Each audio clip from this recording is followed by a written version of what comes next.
Alright, this review is based on 61.5 hours of in-game time.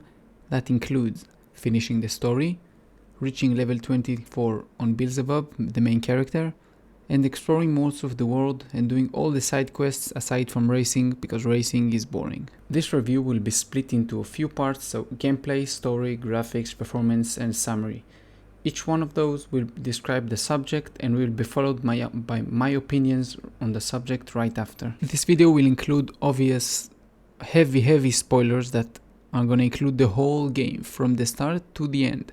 So if you have not finished, this is your time to stop and come back when you finished all of the game. The game starts by making sure we know how scarce water is in SandLand. It does it by showing Beelzebub and his demon friends raiding a royal army car for some water, then distributing it to the demons back in the village. As Beelzebub gives out the water to the demons, a car approaches the village, and out of it comes a human who turned out to be a sheriff for a nearby town. The human offers you to help him search for a legendary spring that will supply water to the resident of SandLand. After getting permission from his dad, Lucifer, the king of demons, Beelzebub sets out on an adventure with the sheriff named Rao and his ally/servant called Thief. After some on-rail gameplay, that is basically the tutorial, and rescuing a lovely lady, you are slowly getting clues about the spring and the king's water supply, leading you to some battles against the royal army and its generals. As the story opens up, it is revealed that Rao is an actual ex-military general named Shiva, and he was presumed dead after a big battle against the rebels, the Pichi. You continue fighting against the royal army and experiencing the story, and more will be revealed that not only Rao was hiding the fact that he was alive, but also the fact that the battle was actually a massacre led by him to eradicate the tribe that was on their way to solve the actual water crisis in SandLand. Obviously, during said attack, Rao didn't know any of those facts, and it was actually you playing the tutorial. The vehicle tutorial you played at the start was actually General Shiva destroying the tribe. So filled with regrets, Rao came to you, trying to amend for his sins on this journey. A lot of quests later, you will find the remnants of the massacred tribe inside a cave with a lake and a whole bunch of greenery. Rao, thinking this whole situation, feels that he should not stay there and leave them alone and go looking for another water source. After some quests and turning some enemies into allies with the power of friendship, it is revealed where you can find the water, and as you go there, the army throws a lot of soldiers at you, trying to stop you. After they obviously fail in stopping you, you reach a big dam. You climb on it and you see a whole ocean filled with water, and things start clicking in your head. Just as you enjoy not looking at sand for the first time, the highest ranking general comes to fight you. And you scratch your head because it's only been 15 hours and everything seems to be coming to a close. But you have a fight on your hand, so we throw that feeling aside and start beating your enemies up. After turning into Super Saiyan and finishing the battle, you destroy the dam with the army and its new general, who is the son of a friend. Then cut to a montage of water returning to SandLand. Everyone is smiling, happy, roll credits. But then we see a royal court somewhere, and its king talking about how the general they control in SandLand got defeated, and now it is the time to act. Suddenly, some places start getting attacked by an unknown force, and the weakened royal army cannot defend. After some searching, we find out that they are from an army of a nearby country named Forestland, because they have a lot of forests, that's right. Right after, we find out that the lovely lady that was our mechanic from the start is the actual princess of Forestland. She tells you that the army has taken the country by force, a coup d'etat, and killed her mother and imprisoned her dad. Only then, one of your allies, Thief, remembers that the queen of the forest was your sister, and you have been traveling with your niece all this time. By the way, Beelzebub is 2,500 years old, so it's okay. So now you have to go save another country, because saving one country per game is for losers.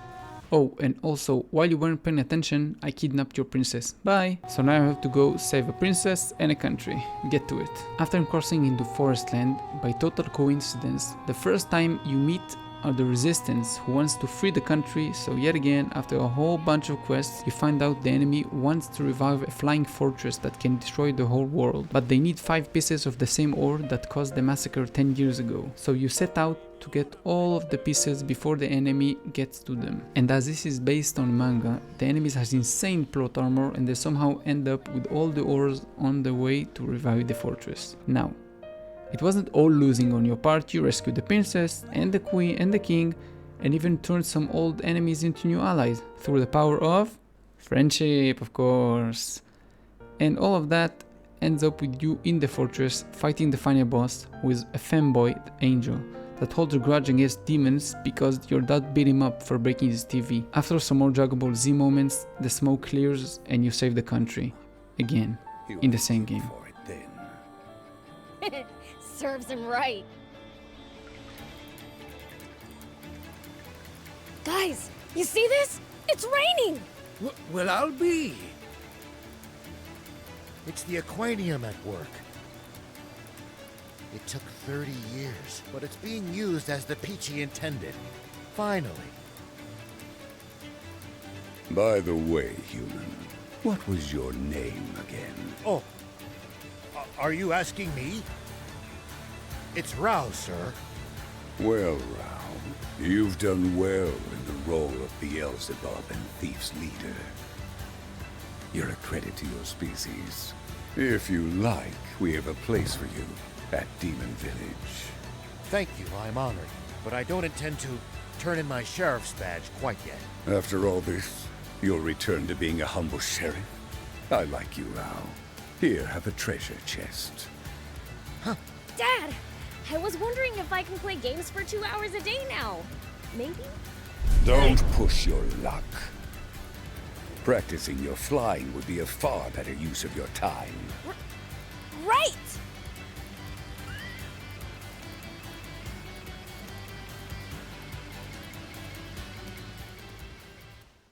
This game is basically as much anime plot as you can get. It's 100% interactive manga. The story is filled with a ton of filler and main character doing stupid shit just to inflate the plot and runtime. There are some genuine heartfelt moments that stayed mediocre by the constant fade to black instead of doing an animation or endless stealth mission that don't make any sense story or gameplay wise. So to sum this all up, it's just a simple anime plot that will let you enjoy a good number of hours being immersed in. Just don't expect anything else. What you see is what you get. Also, an interesting thought I had mid-run is that all NPCs in the game treat Beelzebub as if he is the player by giving him tips and saying lines that border breaking the fourth wall. For example, telling you not to stay only on the road so you can find more side content, or telling you not to rush for an enemy without knowing its capabilities. Now, it's time to dive into the reason none of you came to this video for: gameplay. I had a whole script ready to bore you with, but I just decided to show you instead. So get ready for a lot of arrows and a lot of words. Okay, so gameplay splits into 3: combat, puzzles, and itemization. Now, the easiest one is puzzles. Just like any other game, you can solve environmental puzzles using the bots that you have in the game or variety of tools. Combat is split into stealth, vehicle, and on foot. Itemization splits into 4: crafting materials, furniture, bot parts, and buff items. As stated before, combat is split into 3. 1. On foot combat. This is just like Granblue Fantasy, but you can switch characters, meaning you get a light attack, a heavy attack, dodge roll, and special attacks. And you can change them however you like to make combos. Stealth segments has you slowly creeping in enemy bases, going behind the enemies and scaring them to death. If you get found out, you get reverted to the last save. It has a very cute animation, jumping behind him, touching his shoulder, he's turning around and getting a heart attack. That's about it. Itemization can be divided into 4 parts. First, buff items. Second, crafting materials. 3, boss parts. And 4th, furnitures. Buff items simply increase one stat for a set duration, like attack or defense, or heals you. Crafting materials can be found in the world by mining and killing enemies, or simply found in chests as well as crafting, and they are used to create parts for bot and to level them up. 3 bot parts will be expanded in a second after I finish speaking about this. I'm gonna lump this up together with the vehicle combat. And 4th, Furnitures, simply, as you can tell, stuff to put in your apartment in Spino. Okay, vehicle combat. Vehicle combat, you can choose one of the 12 vehicles you can see right here on the left side, and you have, as you can see in the middle, these parts, which consist of one primary weapon, obviously deals the most damage, but has most of the time slow fire rate. Secondary, it's exactly the opposite, high fire rate and low damage. Engine is just a stat stick. Suspension is just a stat stick. Options, this is where you can choose to put a special attack or more defense on your tank, or this is where you basically can change the way your tank works a bit, not too much but a bit. Most of the time you can just add more defense or change the way that your tank fires, or add a special missile attack that you've probably seen in the trailers. And then you have 2 slots of EX chips. EX chips simply are passives that change your cannon or your machine gun, whatever. It can give you the ability to do fire damage with your cannon, or simply change a bit the way how your weapons fire. Okay, each one of the parts can be in the following rarity on the right, starting in common and ending in mythical.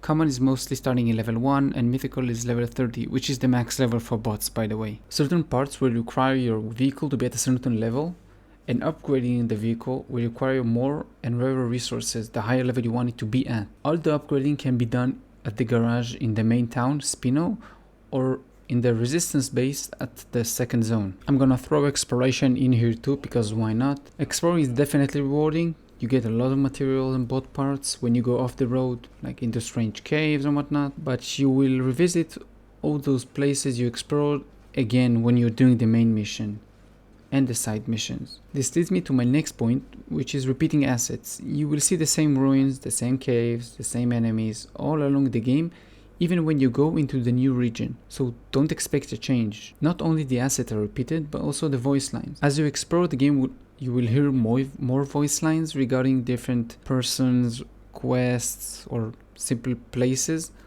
but they're not enough to make everything fresh.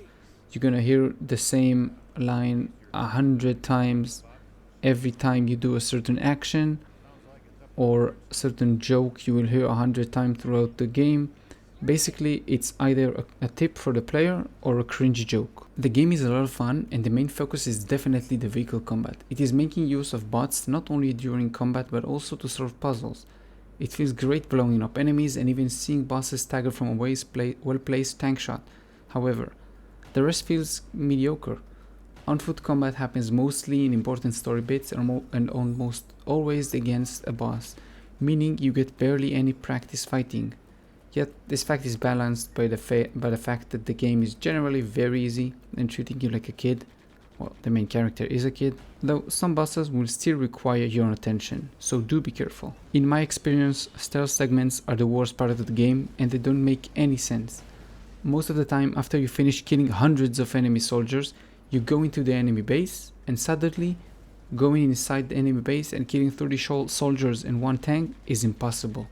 So the game forces you into stealth. This is a classical thing in anime. It's just there to add size to the story, and a lot of the time fighting a boss is useless, because even if you win, you're gonna lose. Somehow the scene gets flipped on you and you lose anyway. Congratulations, you earned 10 more hours of story. There are small segments where the game throws a reference to other games at you, such as Metal Gear Sneaking that gives you an aerial view during one mission, or side-scroller Donkey Kong throwing barrels at you. I assume everyone watching this knows who wrote the manga this is based on. If you don't, it's the same guy who wrote Dragon Ball Z, or Dragon Ball in general, Akira Toriyama, and you can see it. If you know the style, you're gonna feel the same nostalgia as I do. The style simply takes me back to being a kid coming home from school, watching Dragon Ball, and beating my sister after each episode. And yeah, I wasn't allowed to keep watching after that. The animations themselves are okay, they're not great, and you can find some graphical errors or simple weirdness due to dubbing to many languages, I guess. Overall, all the anime tropes are here. Fat guys and bald guys are evil, old girls have big boob, thin mustaches means you are deranged, you know what I mean. All throughout the game I had zero problems with performance, only the second to last boss, Brett his name is called, the enemy general. I had some frame drops for a few seconds, and after that everything was cool and good. Nothing besides that. Loading times are quick. As I am shameless, and I already done this in my previous what to expect video, I'm shamelessly gonna just take the money part straight from that video. Okay, so money wise, the game costs, again for me, $62.44 US for the base pack and $72.89 US for the deluxe edition. And the deluxe edition just gives you a few more customizations inside the game and more decals for the vehicles. I can't seem to find any in-game purchases, by the way, so no microtransactions or just transactions. SandLand is an experience worth having if you enjoy manga or anime. Others will find some value, but as the story is the main focus of the game and endgame isn't really a thing, players that don't come for the story won't find a lot to do or get zoned out by the unique storytelling. Even players who are experienced with anime or manga can sometimes get taken out of the scene by music that doesn't fit the tone of the scene, or small things like cheating the AI by shooting from long range, play a character that stops moving when getting hit, forcing you to press the button you're pressing again. Overall, this is a good experience that can sometimes surprise you, but most of the time it is the good old anime that we all love and love. So if you enjoy this type of storytelling and can endure some small problems, this is the game for you. Just try it. I rate it 8 out of 10.